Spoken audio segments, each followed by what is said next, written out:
I'll tell you how it all went down, and I promise you this isn't one of those stories that gets better with retelling. It was messy, it was real, and it left me looking at people a whole lot differently.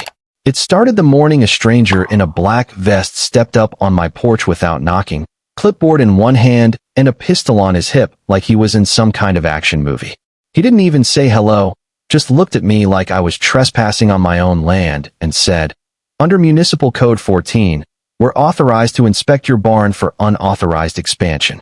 I just sat there with my coffee, stared at the county seal hanging on the wall behind me, and smiled. "Son," I told him, "you've got about 10 seconds to figure out who you're talking to."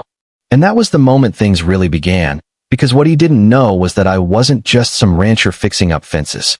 I was the man who signed half the paperwork that kept this county running. See, I'd moved back to my family's ranch a couple weeks earlier, 60 acres of scrubland and cedar, hoping for some quiet after years in politics.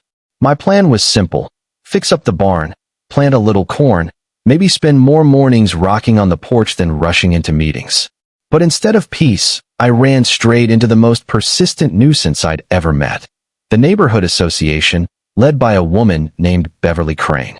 Now Beverly, she carried herself like a sheriff out of a TV western, polo shirt starched flat, laminated badge on her chest like it meant something, and a tone of voice that could sour fresh milk. First day she came around, I was repainting the porch railing. Didn't even say hi, just snapped a picture on her phone and asked if I'd filed a permit for the color change. I told her, "Ma'am, it's white. Same white it's always been." She squinted and said, "Looks like off-white to me." "It matters." That's when I knew I was in for trouble. At first, I let it slide. I figured maybe she just needed to feel important. But then the letters started coming. A fine for dust because I drove my pickup down my own gravel road on a dry day. A warning about the barn paint not matching the neighborhood palette. And the real kicker, a cease and desist for tearing down an old chicken coop that had collapsed before I even moved in. According to Beverly, I needed structural removal clearance for junk that was already rotting into the dirt. I laughed when I read it, but she wasn't joking. The thing was, Beverly didn't know my history. She didn't know I'd spent the last 2 decades sitting at the tables where real power was signed and sealed. I'd watched actual sheriffs, actual marshals, and I knew what authority looked like. Hers wasn't it. Still, she kept pushing, taking photos from behind bushes, sending men in black boots and shiny uniforms to inspect my wiring without a single county credential. It stopped being funny the day I found a trail camera zip-tied to my cedar post, watching me like I was some outlaw. That's when I called Sheriff Walker, an old friend of mine who'd been wearing a badge longer than Beverly had been alive. When I explained, he sighed and said, "Beverly again. Want me to swing by?" I told him no for now. I had another idea. Next morning, I drove down to the county office, unlocked my 3rd-floor office overlooking the parking lot, and started pulling files. Zoning maps, jurisdiction lines, charter documents. Every piece of paper that could tell me exactly where Beverly's power ended. And there it was, plain as day. My land was on Parcel 7C, a plot technically inside their drawn-up, expanded zone, but never legally annexed. Which meant every rule, every fine, every threat she'd thrown at me was sitting on sand. I nearly laughed out loud. I told my granddad what I'd found, and he leaned back in his chair and let out a belly laugh that rattled the porch railing. "So you're saying we're being harassed by a woman who legally ain't in charge of a lemonade stand?" I nodded, and he grinned. "Well then, maybe it's time we flipped the board." Didn't take long before they showed up again.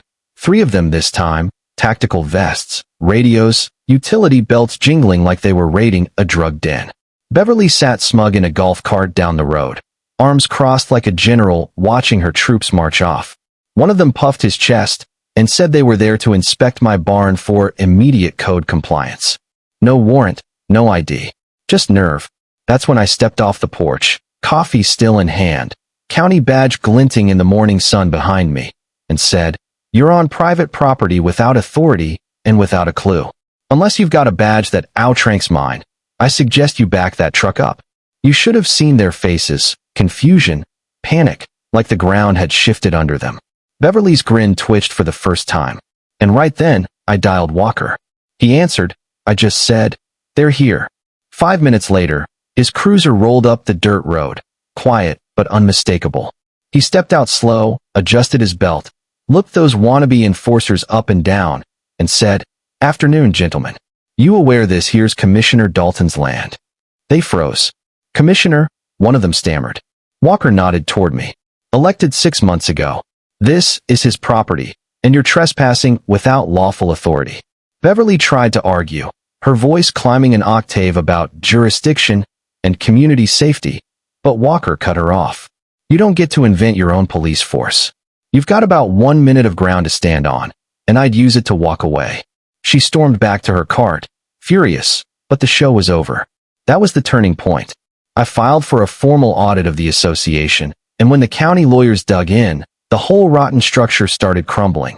Missing signatures, outdated codes, bank statements that didn't line up, dues disappearing without a trace. 2 board members resigned before the week was out. Beverly, though, she doubled down. She started handing out flyers, calling it community patrol, gave radios and reflective vests to retirees who couldn't tell a circuit breaker from a mailbox. She even sent 2 of them sneaking onto my property at dusk. What they didn't know was Grandpa had wired motion sensors and sprinklers rigged with red cattle tag dye.